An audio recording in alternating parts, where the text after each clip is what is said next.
Pendant des années, j'ai tout payé à Noël. Puis j'ai vu la conversation de groupe, parasite des fêtes, tous les paiements annulés, les reçus balancés dans le chat, et silence radio. La notification a illuminé l'écran de mon téléphone à 2h47 du matin. J'étais allongé dans mon lit, incapable de dormir après un autre quart de travail éreintant de 12 heures à l'hôpital.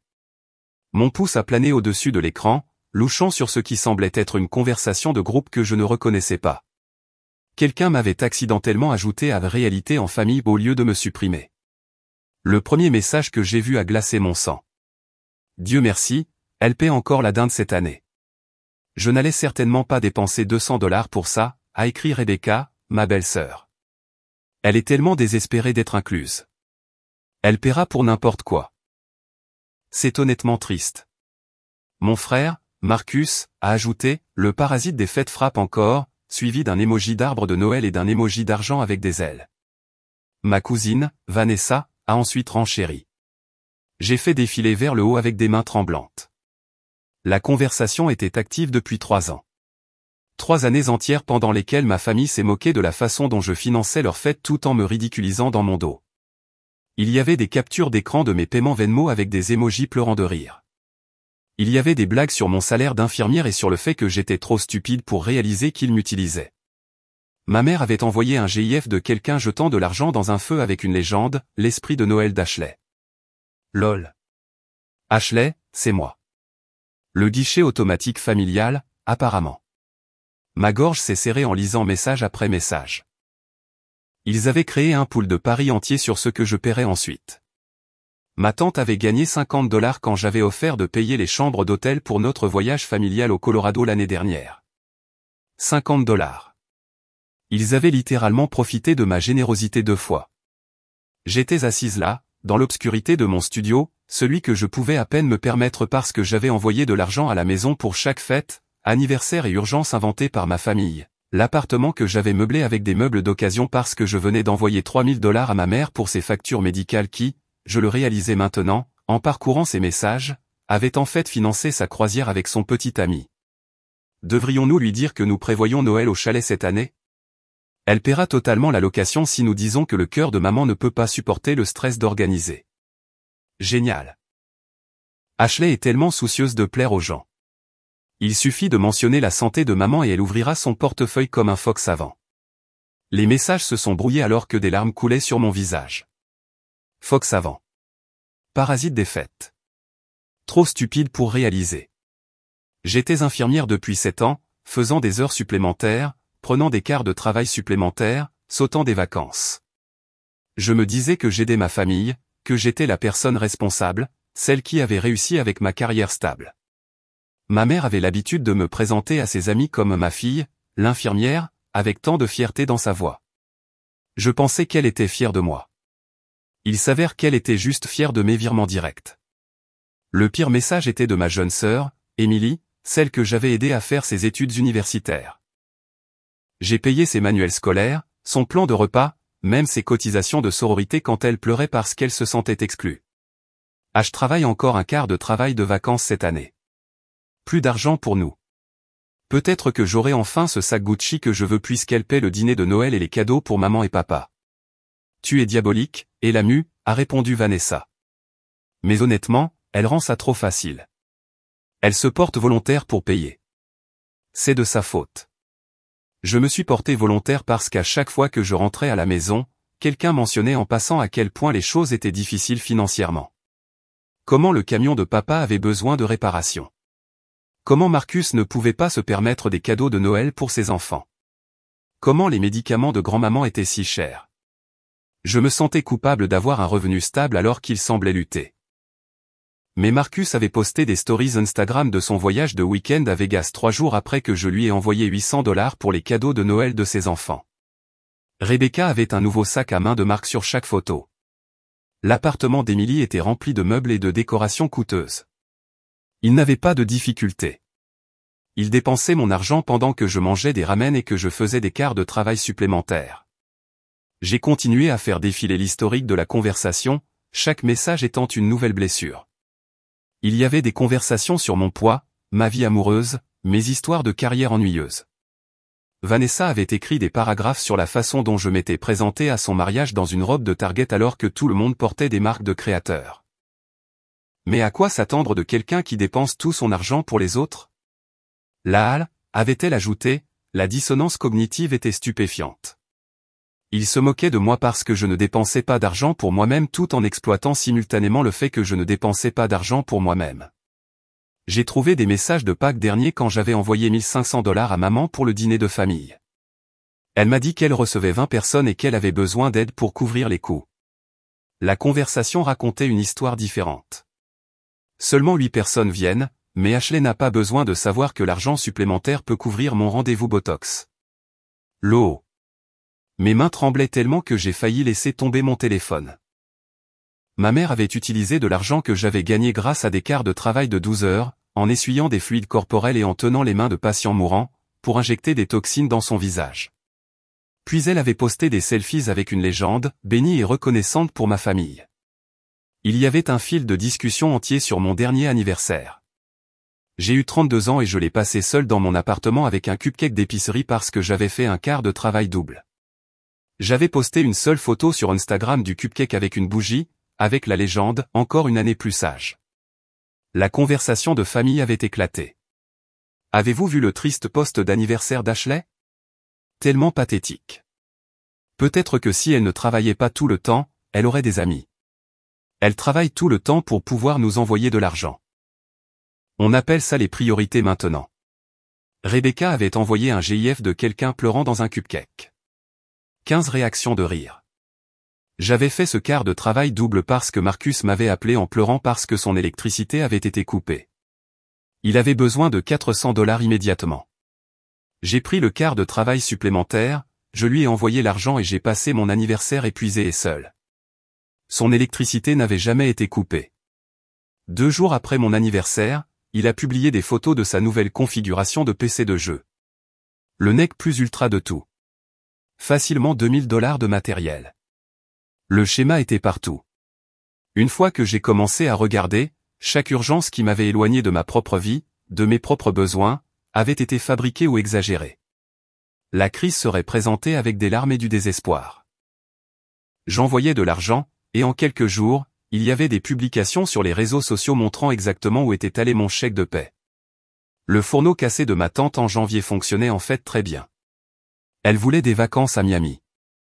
Mon argent avait payé ses vols et son hôtel pendant qu'elle me disait qu'elle était emmitouflée dans des couvertures jusqu'à ce que le réparateur puisse venir.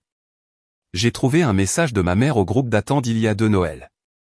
Ashley vient de demander si elle pouvait amener quelqu'un au dîner de Noël, un gars de son hôpital. Je lui ai dit que nous n'avions pas de place, lol. On ne peut pas la laisser distraire de son rôle de guichet automatique familial par un petit ami. Je sortais avec Derek, un thérapeute respiratoire, depuis 3 mois. J'étais excité de le présenter à ma famille.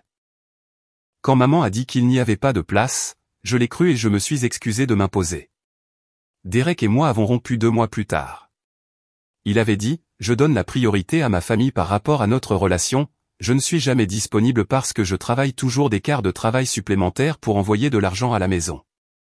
Il avait raison, et ma famille l'avait orchestré. Il y avait d'autres messages sur d'autres petits amis, d'autres amis que j'essayais d'amener. Ma famille m'avait systématiquement isolé, s'assurant que je reste seul et dévoué à eux. Plus j'étais seul, plus je me tournais vers eux pour avoir du lien. Plus je me tournais vers eux, plus l'argent coulait dans leur direction. C'était une guerre psychologique déguisée en famille. J'ai découvert des poules de paris sur mes décisions de vie. Quand allais-je acheter une nouvelle voiture? Je conduisais encore une Honda de 15 ans parce qu'à chaque fois que j'économisais suffisamment pour une mise de fonds, quelqu'un avait une urgence. Allais-je un jour déménager de mon triste petit appartement? Quelle excuse fonctionnerait le mieux pour obtenir de l'argent pour les prochaines vacances de printemps? Ils avaient transformé ma compassion en arme. Chaque bonne qualité que je possédais avait été identifiée, analysée et exploitée à des fins lucratives. La conversation était toujours active. Quelqu'un venait d'envoyer un message. Est-ce qu'Ashley vient à Noël cette année? Besoin de savoir si on devrait se donner la peine de cuisiner ou si elle paiera encore un traiteur comme l'année dernière. Oh, elle viendra. Où irait-elle d'autre? Elle n'a pas de vie en dehors du travail et d'être notre Père Noël personnel. Mes mains ont cessé de trembler. Quelque chose de froid et de tranchant s'est installé dans ma poitrine, remplaçant la douleur par une fureur limpide. Ils pensaient que je n'avais pas de vie. Ils pensaient que j'étais tellement désespéré d'avoir leur approbation que je continuerais à financer leur style de vie pour toujours. J'ai ouvert mon ordinateur portable et j'ai commencé à travailler. Tout d'abord, je me suis connecté à toutes les applications de paiement, à tous les abonnements, à tous les comptes connectés à ma famille. Le compte Hulu que tout le monde utilisait, le mien. Netflix, le mien. L'adhésion à Costco que le petit ami de ma mère utilisait tous les week-ends, je la payais. Le forfait de téléphone cellulaire couvrant Marcus, Rebecca, Emily et mes parents, tous sous mon nom, payés par mon compte. J'avais couvert 6 lignes téléphoniques pendant 3 ans. Plus de $4000 de factures de téléphone à elle seule. L'abonnement Disney+ que mes neveux et nièces utilisaient. Le forfait familial Spotify. Le compte Amazon Prime qui donnait à tout le monde la livraison gratuite. Le stockage iCloud pour les 10 000 photos de ma mère. Tout à moi. Ensuite, il y a eu les paiements directs. J'avais conservé des registres méticuleux parce que j'avais tout classé à des fins fiscales, pensant qu'une partie pourrait être considérée comme des soins aux personnes à charge ou des cadeaux que je pouvais documenter. $12 000 pour Noël dernier. J'avais couvert la location du chalet, toute la nourriture, les cadeaux, les décorations, même l'essence pour le trajet de tout le monde jusqu'aux montagnes. $8000 pour Thanksgiving au cours des 3 dernières années combinées. $15 000 en prêts d'urgence qui n'ont jamais été remboursés, des problèmes de voiture, des factures médicales, une aide au loyer, tous soigneusement documentés dans mon tableur. $6000 pour les frais de scolarité d'Emily. $3500 pour les fêtes d'anniversaire et les cadeaux des enfants de Marcus. La liste était longue, très longue. Au cours des 5 dernières années, j'avais donné à ma famille un peu plus de $73 000. La ventilation m'a donné la nausée. $12 000 pour Noël dernier à lui seul. $8000 pour Thanksgiving sur 3 ans. $15 000 en prêts d'urgence jamais remboursés. $6000 pour l'éducation d'Emily. $3500 pour les fêtes et cadeaux des enfants de Marcus.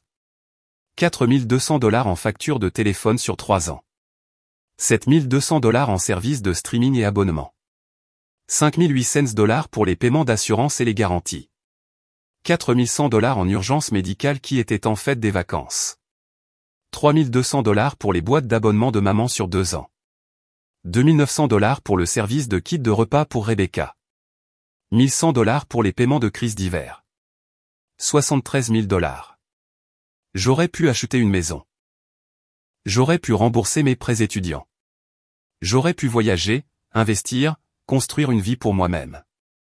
Au lieu de cela, j'avais financé leurs vacances, leur luxe, leur confort, alors qu'ils m'appelaient un parasite dans une conversation de groupe. L'ironie ne m'a pas échappé. J'étais le parasite, nourrissant leur vie avec mon argent pendant qu'ils m'asséchaient. J'ai pris des captures d'écran de tout. Chaque message dans cette conversation de groupe, chaque reçu de paiement, chaque texto où ils suppliaient pour de l'argent et promettaient de me rembourser. Puis j'ai commencé à annuler. Mais d'abord, je devais être stratégique. J'avais appris en 7 ans de soins infirmiers qu'on ne retire pas une perfusion sans tenir compte des conséquences. On planifie, on se prépare, on s'assure que le patient ne peut pas nous poursuivre pour faute professionnelle. J'ai créé une nouvelle adresse email complètement séparée de tout ce que ma famille connaissait. Ensuite, j'ai systématiquement changé les informations de contact sur chaque compte, chaque service, chaque abonnement. J'ai configuré l'authentification à 2 facteurs sur tout en utilisant mon nouvel email et un numéro Google Voice qu'ils n'avaient jamais vu.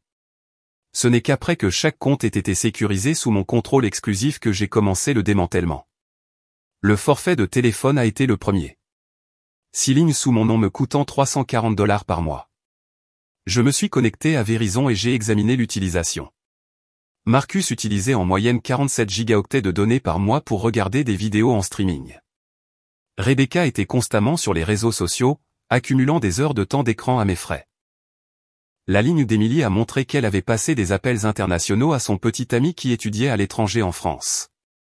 Cela expliquait les $180 de frais internationaux que j'avais absorbés pendant 6 mois. Les lignes de mes parents étaient moins choquantes, mais toujours présomptueuses.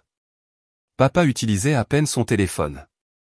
Maman, cependant, avait apparemment découvert TikTok et regardé du contenu en streaming non-stop. J'ai téléchargé tous les relevés, chaque facture des 3 dernières années, chaque rapport d'utilisation. Puis j'ai appelé Verizon et j'ai expliqué que je devais supprimer immédiatement toutes les lignes secondaires.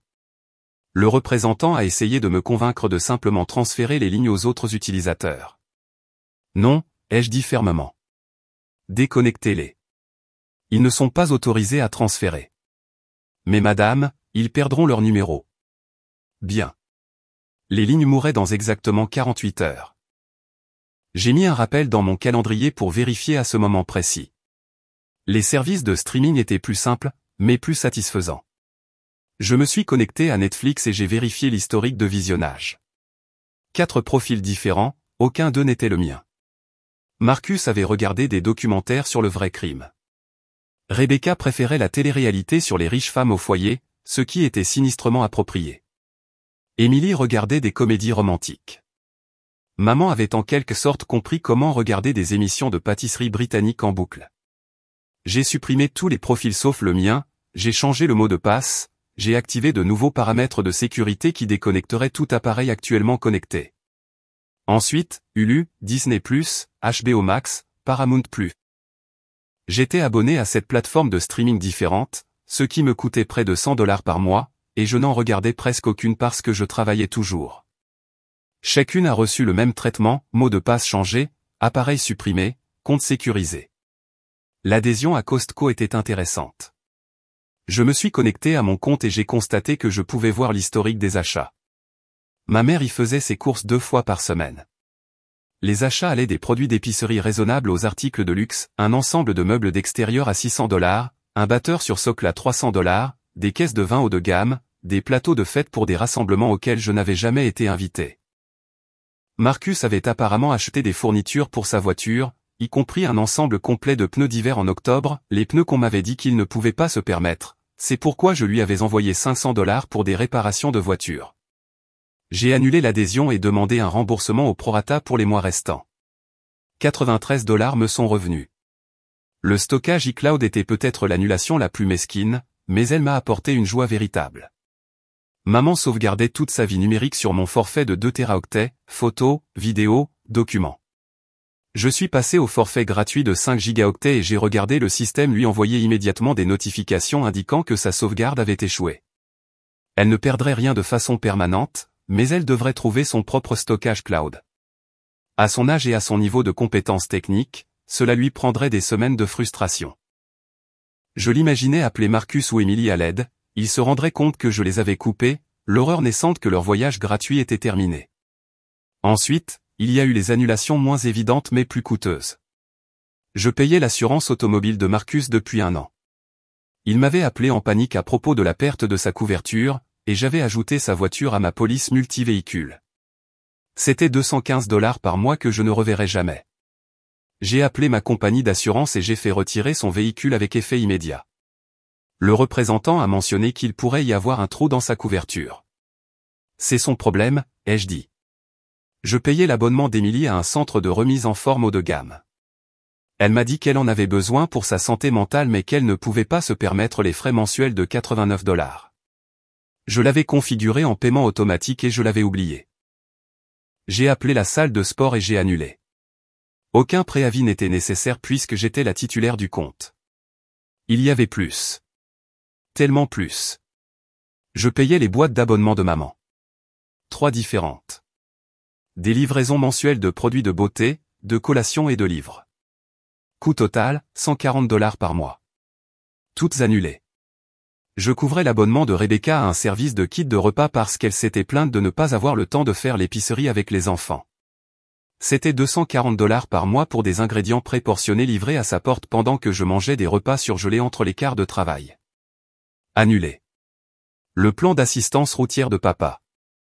La garantie prolongée que j'ai achetée pour la télévision de Marcus. L'abonnement d'Emily à une application de méditation qui coûtait apparemment $95 par an. Chaque paiement automatique, chaque frais récurrent, chaque service que j'avais configuré et oublié. J'ai parcouru 17 mois de relevés de carte de crédit et j'ai identifié 43 frais récurrents différents liés à ma famille. Certains étaient petits, des abonnements mensuels de $5. D'autres étaient importants, comme la contribution mensuelle de $200 que je versais à ce que je pensais être la caisse de soins de grand-maman. La conversation de groupe m'avait éclairé sur ce stratagème particulier. Grand-maman allait bien. Elle vivait dans une résidence pour personnes âgées subventionnée avec une couverture de soins de santé complète. La caisse de soins était l'idée de Marcus pour couvrir le paiement de son bateau. Il n'a même pas laissé grand-maman utiliser le bateau. Il y avait des messages sur le fait qu'elle demandait à aller sur le lac et qu'il trouvait des excuses. À 7 heures du matin, j'avais annulé ou transféré 43 services et abonnements. Mes dépenses mensuelles venaient de baisser de 1847 $. Annuellement, j'avais dépensé plus de 22 000 $ en services pour des personnes qui m'appelaient un parasite. Les calculs étaient tellement absurdes que j'ai commencé à rire, puis à pleurer, puis à rire à nouveau jusqu'à ce que je ne puisse plus respirer correctement. J'ai rédigé un email à mon propriétaire expliquant que je ne renouvellerais pas mon bail après son expiration dans 3 mois. J'étais de toute façon au moins le mois. Ensuite, j'ai commencé à chercher des appartements à Portland, à 3 États de distance, où on m'avait offert un poste dans un hôpital prestigieux l'année dernière. J'ai refusé parce que ma famille m'avait fait culpabiliser de déménager. Qui va nous aider si tu pars, avait pleuré ma mère. L'offre d'emploi était toujours ouverte. J'ai envoyé un email au directeur pour exprimer un intérêt renouvelé. À 5 heures du matin, j'avais déposé des demandes de rétrofacturation sur 3 prêts que ma famille avait prétendu être pour des urgences médicales, mais que je pouvais prouver grâce à leur publication sur les réseaux sociaux avaient été dépensés pour des divertissements et des biens de luxe. La fraude à la carte de crédit est illégale, et mentir sur des urgences médicales pour obtenir de l'argent constitue une fraude. Je ne portais pas encore plainte, mais j'avais la documentation prête. Le soleil se levait lorsque j'ai composé mon message pour le groupe de discussion familiale, Retour à la réalité. J'ai joint un PDF, 37 pages de reçus, de relevés bancaires et d'enregistrement de paiement chaque centime que je leur avais donné pendant 5 ans, classés par catégorie et datés. Mon message était simple, bonjour tout le monde, je vois que j'ai été accidentellement ajouté à cette discussion. Comme c'est pratique. Puisque je suis apparemment un parasite des fêtes, j'ai décidé d'arrêter de nourrir les hôtes. En pièce jointe, vous trouverez la documentation de chaque paiement que j'ai effectué à cette famille au cours des 5 dernières années, pour un total de 73 249 $. Considérez cela comme mon dernier cadeau de Noël, la vérité sur qui sont les vrais parasites. Tous les services et abonnements partagés ont été annulés, avec effet immédiat. L'abonnement téléphonique sera déconnecté dans 48 heures. Je n'assisterai pas à Noël cette année, ni aucune année après. Je ne serai pas disponible pour les prêts d'urgence, le financement des fêtes ou le soutien financier de quelque nature que ce soit. Pour ceux qui ne comprennent pas pourquoi, faites défiler vers le haut. Vous avez passé 3 ans à exprimer très clairement ce que vous ressentez à mon sujet. Je finis par vous croire. Joyeux Noël. Ne me contactez plus. J'ai appuyé sur envoyer et j'ai immédiatement bloqué le numéro de chaque membre de ma famille. Ensuite, j'ai supprimé tous les comptes de médias sociaux que j'avais Facebook, Instagram, Twitter, tout. Je ne voulais pas voir leurs réponses. Je ne voulais pas leurs excuses ou leurs justifications. L'intérêt de passer au nucléaire, c'est qu'il faut s'engager complètement. Pas de demi-mesure, pas de retour en arrière. Mon téléphone a commencé à vibrer en quelques minutes. Des numéros inconnus essayaient d'appeler. Je m'y attendais. Je l'ai complètement éteint. L'administration de l'hôpital m'avait offert des quarts de travail supplémentaires pendant les fêtes parce que beaucoup d'infirmières voulaient prendre des congés. J'avais toujours été celle qui se portait volontaire, me disant qu'il valait mieux travailler que de m'imposer aux célébrations de ma famille. Maintenant, je comprenais que j'étais pratique à avoir autour seulement quand j'apportais des cadeaux et des portefeuilles ouverts. J'ai pris tous les quarts de travail disponibles du 1er novembre au 15 janvier, 75 jours payés à temps et demi, double temps pour les jours fériés. Avec mon salaire de base et mes heures supplémentaires, j'envisageais environ 47 000 $ pour 2 mois et demi de travail. J'ai travaillé. J'ai dormi. J'ai travaillé de nouveau. Pas d'appels téléphoniques, pas de médias sociaux, pas de famille, juste du travail. Mes collègues ont remarqué que quelque chose avait changé. J'avais toujours été amical mais un peu réservé, toujours pressé d'aller aider ma famille avec quelque chose. Maintenant, je restais pour prendre un verre après le travail. J'ai rejoint le club de lecture de l'hôpital. Je suis allé à un repas partage de Thanksgiving chez ma collègue Jennifer et j'ai rencontré sa famille, des gens normaux qui ne calculaient pas la valeur nette de chacun avant de décider s'ils méritaient de la gentillesse. Les semaines entre ma révélation et Thanksgiving ont été étranges. J'existais dans une bulle où mon ancienne vie ne pouvait pas me toucher. Mon téléphone est resté éteint, sauf pour les appels liés au travail sur mon nouveau numéro. J'ai créé une nouvelle adresse email et n'y ai transféré que la correspondance essentielle. Tout ce qui provenait de mes anciens comptes est allé dans un trou noir que je n'ai jamais vérifié. Au travail, j'étais plus vive que je ne l'avais été depuis des années. Sans le drainage mental constant de la gestion des urgences fabriquées de ma famille, j'avais de l'espace cognitif pour mon travail réel. J'ai intercepté une erreur de médication avant qu'elle n'atteigne un patient. J'ai remarqué un changement dans l'état d'un patient que l'interne avait manqué, empêchant potentiellement un accident vasculaire cérébral. Linda m'a prise à part après cela. Quoi que ce soit qui ait changé chez toi, a-t-elle dit, continue comme ça. Tu as toujours été bonne, mais ces derniers temps, tu as été exceptionnelle. Je ne lui ai pas dit que, exceptionnel, était simplement ce qui arrivait quand on cessait d'être lentement vidé de ressources et de la volonté de vivre. Le premier véritable test est arrivé 3 semaines plus tard. J'étais en train de réapprovisionner les fournitures dans l'unité de soins intensifs quand j'ai entendu mon nom appelé par Ashley Green. Personne au travail ne connaissait encore le changement de nom. Ashley Morrison, mon ancienne identité. Je me suis retourné pour trouver Emily debout dans l'embrasure de la porte de l'unité, l'air petite et effrayée. « Tu ne peux pas être ici », ai-je dit immédiatement.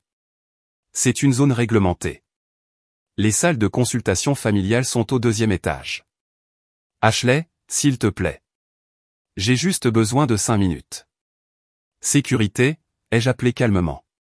Personne non autorisé dans l'unité de soins intensifs. Les yeux d'Emily se sont écarquillés. Voyons. J'ai conduit pendant 4 heures. Un agent de sécurité est apparu en quelques secondes. Notre unité de soins intensifs avait des protocoles stricts pour une raison. Cette personne n'est pas autorisée à être ici, lui ai-je dit. Veuillez l'escorter hors de l'hôpital. Ashley, je suis ta sœur. La voix d'Emily s'est brisée. Tu ne peux pas juste.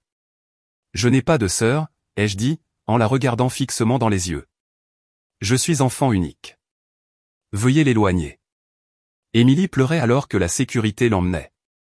Je n'ai rien ressenti. Pas de culpabilité, pas de tristesse, pas de sympathie. Elle m'avait traité de stupide tout en dépensant l'argent de l'éducation que j'avais travaillé en heures supplémentaires pour lui donner. Elle s'était moquée de moi en disant que j'étais un « phoque savant ». 5 minutes de larmes n'annulent pas 3 ans de cruauté. Linda m'a trouvé dans le placard à fourniture 10 minutes plus tard, un presse-papier d'inventaire à la main, comptant 4 sacs avec une précision mécanique. « Tu veux en parler ?» a-t-elle demandé. « Il n'y a rien à dire », ai-je répondu. Quelqu'un essayait d'accéder à une zone réglementée. La sécurité s'en est occupée. Ashley. Elle a posé sa main sur mon épaule. Cette femme a dit qu'elle était ta sœur. Je n'ai pas de sœur. Linda m'a étudié pendant un long moment. D'accord, a-t-elle finalement dit, mais si jamais tu veux parler, la porte de mon bureau est toujours ouverte. Et quoi qu'il en soit, quoi qu'il se soit passé, je suis fier de la façon dont tu as géré la situation, professionnelle, appropriée, sans drame. J'ai acquiescé, ne faisant pas confiance à ma voix. Après son départ, j'ai terminé mon inventaire, tout enregistré correctement et je suis retourné auprès de mes patients. Routine, structure, les choses qui me gardaient saine d'esprit. Thanksgiving est arrivé. L'invitation de Jennifer avait été sincère et j'avais accepté. Je me suis présenté avec une bouteille de vin coûteuse et un gratin de patates douces fait maison, que je n'aurais pu me permettre dans mon ancienne vie. La maison de Jennifer était chaleureuse et chaotique de la meilleure des façons. Son mari, Tom, racontait des blagues de papa tout en cuisinant la dinde. Leurs 3 enfants couraient partout en jouant à un jeu élaboré impliquant une épée en mousse et beaucoup de cris. La mère de Jennifer, Carol, était assise dans la cuisine et apprenait à la plus jeune fille de Jennifer comment faire une croûte à tarte à partir de rien. « Tu dois être Ashley », a dit Carol, essuyant ses mains couvertes de farine sur son tablier. « Jennifer parle de toi constamment, l'infirmière brillante qui ne se plaint jamais des quarts de travail double. »« C'est moi », ai-je dit, me sentant mal à l'aise. Les compliments me semblaient encore étrangers. « Eh bien, nous sommes heureux que tu sois là », a dit Carol chaleureusement. « Jennifer dit que tu es seule pour les fêtes. » Voilà, la question inévitable. Je m'y suis préparé. Ma famille et moi ne sommes plus en contact, ai-je dit simplement. Situation toxique. C'est mieux pour tout le monde que je me sois retiré. Carole a acquiescé en connaissance de cause. Tant mieux pour toi. Trop de gens restent dans des situations néfastes à cause de l'obligation. La famille devrait te faire sentir aimé, pas utilisé. Le mot « utiliser » a frappé différemment venant d'une étrangère une validation de quelqu'un qui n'avait rien à gagner. Le dîner a été bruyant et merveilleux. La nourriture était bonne, mais pas exceptionnelle, et personne ne s'en souciait. La dinde de Tom était légèrement sèche. Jennifer avait trop salé les haricots verts et l'un des enfants avait renversé un verre de jus de canneberge. Tout le monde en a ri. Carole a raconté une histoire sur la fois où elle avait accidentellement servi une dinde congelée au milieu à 20 invités. Nous avons commandé des pizzas, a-t-elle dit en riant. Le meilleur Thanksgiving de tous les temps parce que c'est l'année où nous avons cessé de prétendre que tout devait être parfait. J'ai pensé au Noël de ma famille où j'avais financé un traiteur professionnel et des décorations élaborées, le tout pour maintenir une image de réussite. Pendant ce temps, ils s'étaient moqués de moi dans leur groupe de discussion pour avoir trop essayé. Ce dîner décontracté et imparfait avec des quasi-étrangers était meilleur que n'importe quelle fête que j'avais passée avec mes parents biologiques. Après le dîner, pendant que les enfants jouaient à des jeux de société, Jennifer et moi sommes sortis sur son porche arrière avec du café. « Merci de m'avoir invité », ai-je dit. « C'était vraiment agréable. »« Merci d'être venu », a répondu Jennifer. « Je sais que c'est probablement bizarre de passer les fêtes avec des collègues. »« Tu es plus qu'une collègue, » ai-je dit, me surprenant par mon honnêteté. « Tu es une amie. Peut-être ma seule véritable amie. » Jennifer est restée silencieuse pendant un moment. « Qu'est-ce qui s'est passé avec ta famille, H ? Tu n'es pas obligé de me le dire, mais je travaille avec toi depuis 3 ans et tu as tellement changé au cours du dernier mois. Tu es plus légère en quelque sorte. Comme si tu portais quelque chose de lourd et que tu l'avais finalement déposé. » Je lui ai tout raconté, pas tout, mais l'essentiel, le groupe de discussion, la moquerie, l'argent. Jennifer a écouté sans interrompre, son expression passant du choc à la colère à la tristesse. 73 000 $, a-t-elle répété quand j'ai terminé. Ashley, c'est de la violence financière. Tu le sais, n'est-ce pas? Je n'y avais pas pensé en ces termes. Violence me semblait être un mot fort. Mais Jennifer a continué, ils t'ont manipulé, t'ont menti, t'ont isolé et ont exploité ta gentillesse pendant des années. C'est de la violence. Le fait qu'il soit de la famille ne la rend pas moins grave. Cela l'aggrave. Le fait de l'entendre étiqueter si clairement m'a fait quelque chose. Mes yeux brûlaient de larmes que je refusais de verser. Je me sens stupide, ai-je admis. Comme si j'aurais dû le voir plus tôt.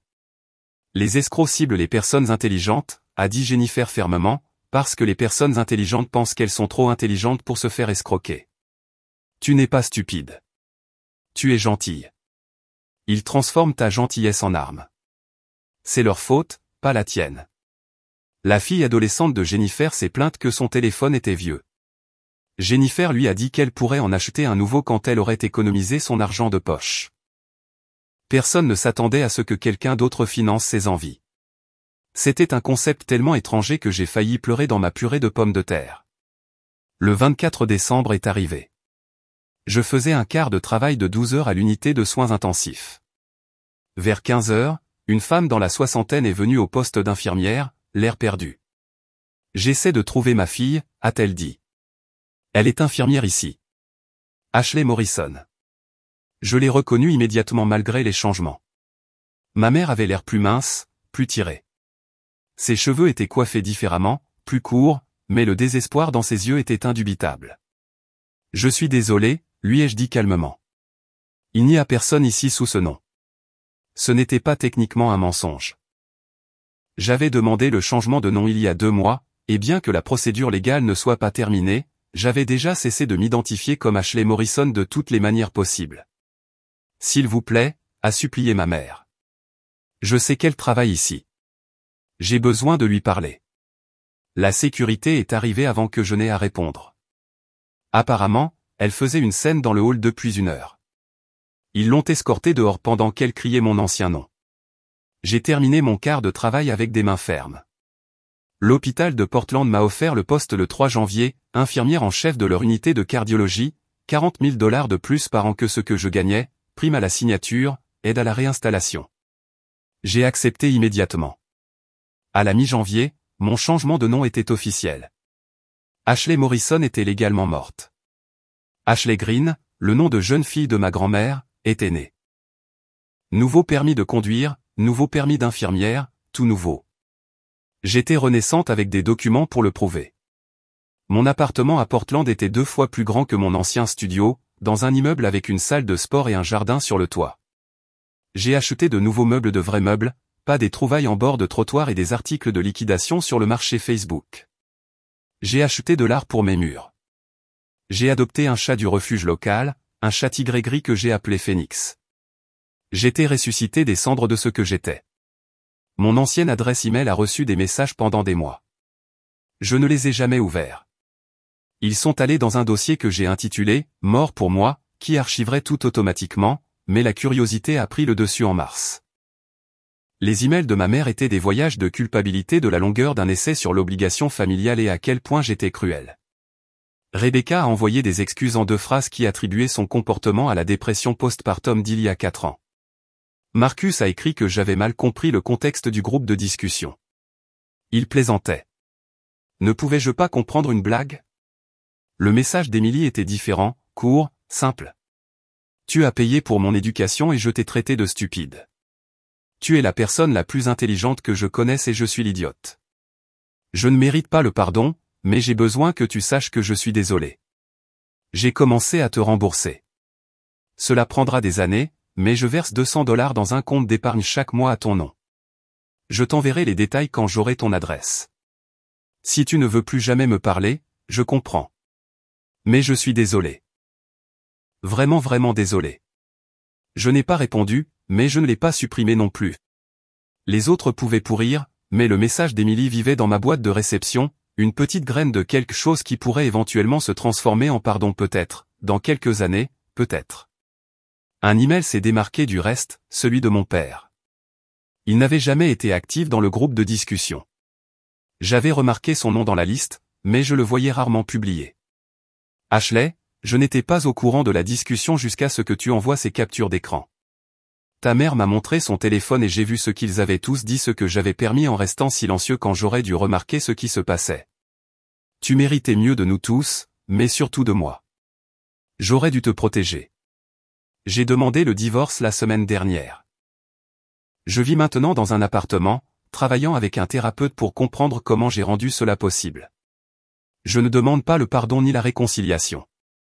Je voulais juste que tu saches que je vois ce que j'ai omis de faire et que j'essaie de devenir quelqu'un qui ne te laisserait plus tomber, même si tu ne me laisses jamais faire partie de ta vie. Je t'aime. Je suis fier de toi et je suis désolé, papa. J'ai lu cet email 3 fois avant de fermer mon ordinateur portable. Certains ponts, on les brûle. Certains ponts se brûlent d'eux-mêmes. Et certains ponts s'effondrent sous le poids d'années de fissures dans les fondations que vous étiez trop occupés à remarquer. Le printemps est arrivé à Portland avec des fleurs de cerisier et de la pluie. Je suis sorti avec un enseignant nommé Michael qui pensait que mon dévouement à ma carrière était admirable, pas quelque chose à exploiter. Nous avons suivi des cours de cuisine ensemble. Il ne m'a jamais demandé de payer sa part. Jennifer m'a invité à la célébration de Pâques de sa famille. Sa mère m'a posé des questions sur ma famille et je lui ai dit la vérité. Je n'en ai plus. Elle m'a serré dans ses bras et a dit, « Tu en as une maintenant, ma chérie. » J'ai pleuré dans sa salle de bain pendant 10 minutes, puis j'ai mangé 3 portions de jambon. Mon compte bancaire a grossi. J'ai remboursé mes prêts étudiants en avril, tous les $32 000 ont disparu en un seul paiement.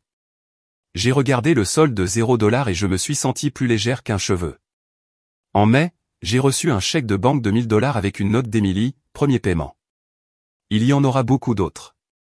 Ta nouvelle adresse était sur les documents du tribunal pour le changement de nom, un document public. Je ne te traque pas, je te le promets. Je veux juste bien faire les choses. Le numéro de dossier était indiqué dans la base de données du comté. J'ai déposé le chèque et renvoyé un seul SMS au numéro qu'elle avait inclus, bien reçu. En juin, ma mère avait trouvé mon adresse. Je suis rentré chez moi et je l'ai trouvée assise devant mon immeuble. La sécurité va t'emmener si je les appelle, ai-je dit, sans ralentir le pas vers l'entrée. Ashley, s'il te plaît. Ce n'est plus mon nom. Tu es ma fille. Je me suis arrêté, me suis retourné, les regarder correctement pour la première fois en 6 mois. Elle avait l'air plus vieille, plus petite en quelque sorte. La femme qui m'avait élevé, qui avait pansé mes genoux écorchés et qui m'avait fait des crêpes aux pépites de chocolat le dimanche, ressemblait à une étrangère portant un visage familier.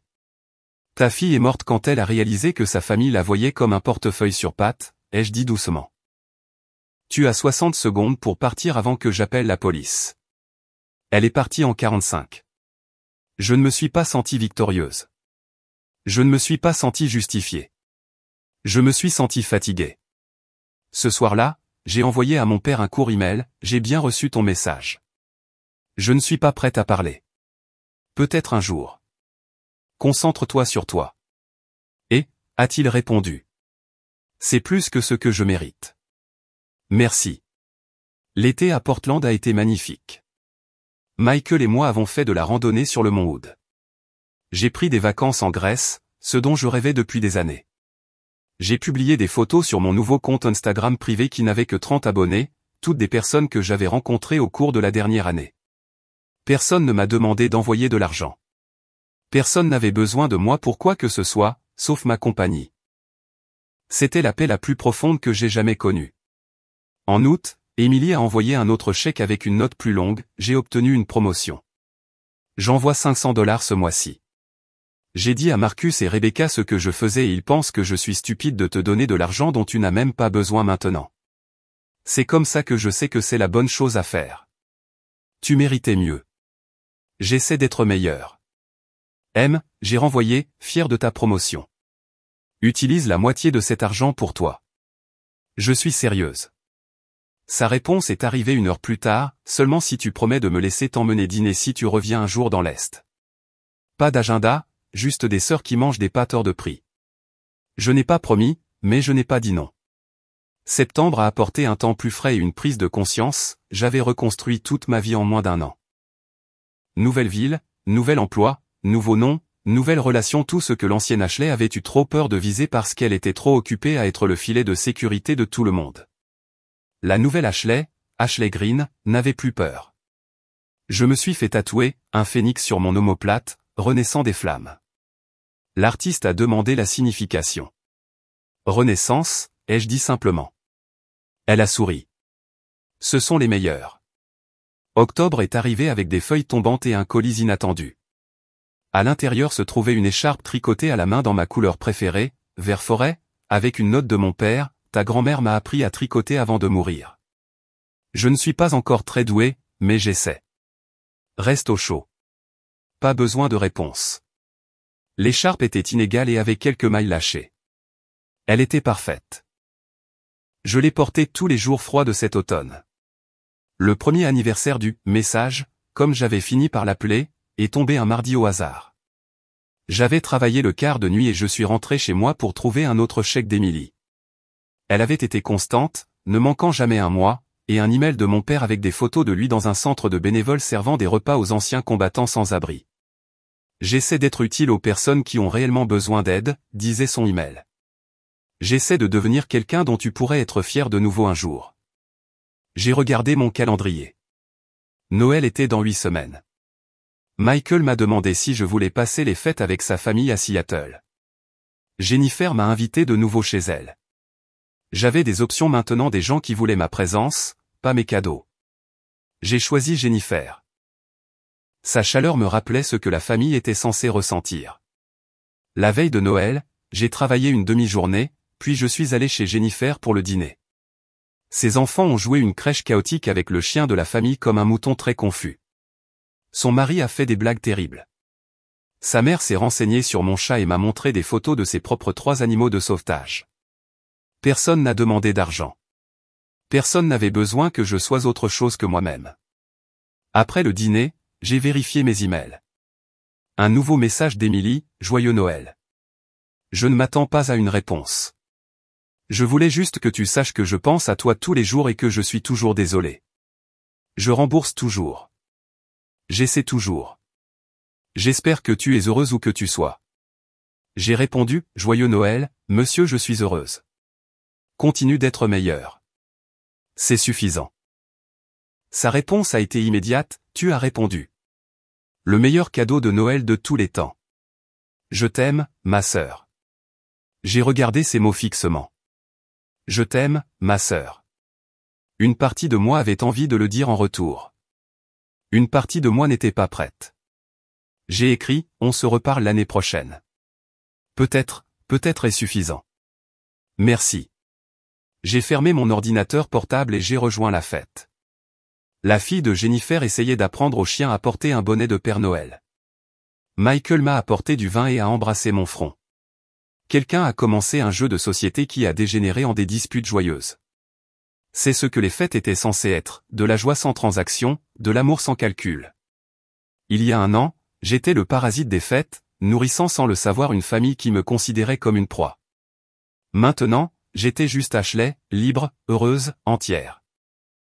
La meilleure revanche que j'avais apprise n'était pas la destruction, c'était la reconstruction. J'avais brûlé ce que j'étais et j'avais construit quelqu'un de mieux à partir des cendres, et je n'avais jamais regardé en arrière. Presque jamais. La veille du Nouvel An, j'ai reçu un dernier message de mon père, je sais que tu n'es pas prête. Je ne saurais peut-être jamais pardonner et je l'ai accepté. Mais je voulais que tu saches que je divorce de ta mère. Je suis en thérapie. J'ai coupé les ponts avec tous ceux qui étaient dans cette discussion, et je vis différemment pas pour toi, pour moi, pour pouvoir me regarder dans le miroir. Tu mérites un père qui t'a protégé. Je suis en train de devenir cet homme, même s'il est trop tard. Bonne année, ma chérie. J'ai enregistré ce message. Je n'ai pas répondu. Pas encore, mais peut-être qu'un jour je le ferai. Certaines relations peuvent être sauvées, d'autres non. L'astuce consiste à savoir lesquelles méritent les efforts. Alors que minuit approchait, Michael m'a serré contre lui et m'a demandé ce que je voulais pour la nouvelle année. Plus de ça, ai-je dit, en désignant la vie que j'avais construite. Plus de paix, plus de joie, plus de gens qui m'aiment pour ce que je suis, pas pour ce que je peux leur donner. Ce n'est pas trop demandé, a-t-il dit. Pour la première fois de ma vie, je l'ai cru. La nouvelle année est arrivée avec du champagne, des rires et de l'espoir. J'avais tout payé à Noël une fois les fêtes, les cadeaux, le bonheur de tout le monde sauf le mien. Maintenant, j'avais payé pour ma liberté. Le meilleur investissement que j'ai jamais fait.